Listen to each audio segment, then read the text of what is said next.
তো গাইস বর্তমান আছি আমি শিলিগুড়ি বাস স্ট্যান্ডে আর আমরা এখন টিকিট কেটে নিলাম। তো গাইস দেখতে পাচ্ছো খাইতে বসলাম আর দিদি ইলিশ মাছ বানাইছে।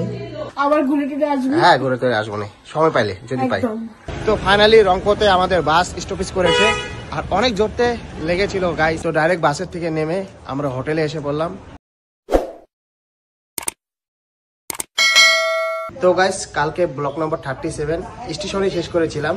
তো স্টেশনের থেকে ডাইরেক্ট আমি সৌরভ ভাইয়ের দিদির ঘরে আসলাম আর আমি এই রুমেই ছিলাম। তো আজকে আমরা যাচ্ছি সিকিমে। তো সিকিমে যাওয়ার আগে দিদি আমাদের জন্য রান্না করেছে, তো আগে গিয়ে চটপট করে খেয়ে নিই। তো গাইস দেখতে পাচ্ছো খাইতে বসলাম আর দিদি ইলিশ মাছ বানাইছে আর সৌরভ ভাই এদিকে খাচ্ছে। বদি খুব সুন্দর মাছ হয়েছে, ইলিশ মাছ দিয়ে খুব সুন্দর বানাইছে না দিদি? তো এখন প্রথমে পেট পূজা করে নিই, তারপর আমরা বেরোবো ডাইরেক্ট সিকিমে যাওয়ার জন্য। তো গাইস খাওয়া হয়ে গেল আর এদিকে দেখতে পাচ্ছো 12:30 বাজছে আর আমাদের জন্য সুমন ভাই ওয়েট করতেছে এনজিবি জংশনের সামনে। তো আমরা প্রথমে রেডি হয়ে নিই, তারপর ডাইরেক্ট যাচ্ছি এনজিবি স্টেশন। তো এটা হলো দিদি আর এটা মামু। তো মাছটা বড়িয়া বানাইছিলি দিদি, ভালো লাগছে খেয়ে। Thank you. আর স্নান করলো মাত্র ভাগনা। আবার আসবি ঘুরে টুরে? হ্যাঁ আবার ঘুরে টুরে আসবি? হ্যাঁ ঘুরে টুরে আসবো না, সময় পাইলে যদি পাই। তো ফাইনালি রেডি আর এখন আমি বেরোচ্ছি। আর এদিকে টলি এসে বললো আমাদের এখন আমরা বেরোবো না সৌরভ ভাই? আর দিদি tata bye bye, next time কখনো দেখা হবে। আগে ঘুরে আসি ভালো মতন, ঘুরে আসার পর দেখা হবে। তো গাইস একটা জিনিস কি বলতো, ভাত খেয়া এই বেগ টানতে বহুত অসুবিধা লাগে গাইস। আর এখান থেকে বেশি দূর না, সামনেই না সৌরভ ভাই? একটু সামনেই গেলে টোটো পেয়ে যাবো। তো ফাইনালি মেজিকে উঠে পড়লাম আর আমরা এখন যাচ্ছি শিলিগুড়ি বাস স্ট্যান্ডে। আর আমি বর্তমান যে জায়গাটাতে আছি সেই জায়গাটাকে ভ্যানাস মোড় বলে। আর তোমরা শিলিগুড়ির থেকে আমার ভিডিও কে কে দেখছো একবার হলো কমেন্ট বক্সে কমেন্ট করে জানিয়ে দিও। তো গাইস বর্তমান আছি আমি শিলিগুড়ি বাস স্ট্যান্ডে আর আমরা এখন টিকিট কেটে নিলাম। একজনের পার প্রতি 250 টাকা করে টিকিট পড়েছে। আর যদি তোমরা প্রাইভেট কার নিয়ে আসো তো আলাদাই মজা। তো আমরা এখন 250 করে টিকিট কেটে বাসে যাচ্ছি। বর্তমান গাইস আমরা বাসে বসে পড়লাম আর বাস ছাড়বে মোটামুটি 10-15 মিনিট পরে, বললো তো ওইটাই। তো এখান থেকে যাইতে সময় লাগবে মোটামুটি 4 ঘন্টা, মানে কন্ট্রাক্টর বললো। তো ফাইনালি শিলিগুড়ি বাস স্ট্যান্ড থেকে বাস ছাড়লো আর এখন 1 ঘন্টা ঘুমাই, কারণ যাইতে আমাদের 4 ঘন্টা লাগবে। তো প্রথমে 1 ঘন্টা ঘুমাই নি, তাই না ভাই?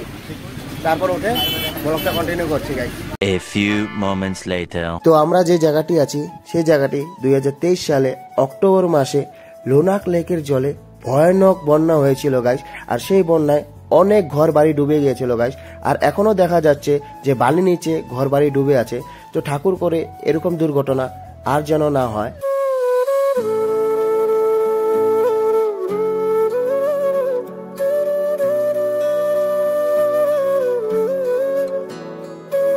তো গাইস এখন বাজতেছে 5টা আর আমাদের এখান থেকে গ্যাংটকে যাইতে মোটামুটি 1 ঘন্টা 30 মিনিট খানি লাগবে, মানে 1.5 ঘন্টাই লাগবে। আর ভাই একটা জিনিস দেখে তোর ভয় লাগতেছে না?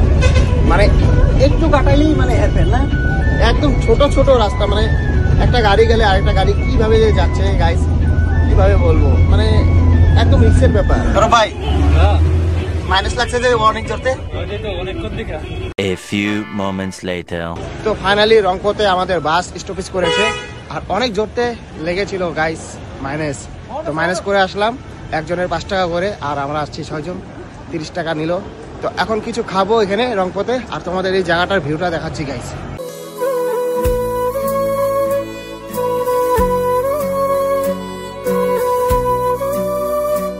তো 10 মিনিটের জন্য বাস থামাইছিল। তো আমাদের ওখানে যাইতে যাইতে মাইনাস করতে করতেই 10 মিনিট কেটে গেল গাইস। তো আমাদের কিছু করতে পারলাম না। তো এখন আমাদের এখান থেকে বাসটা ছাড়লো।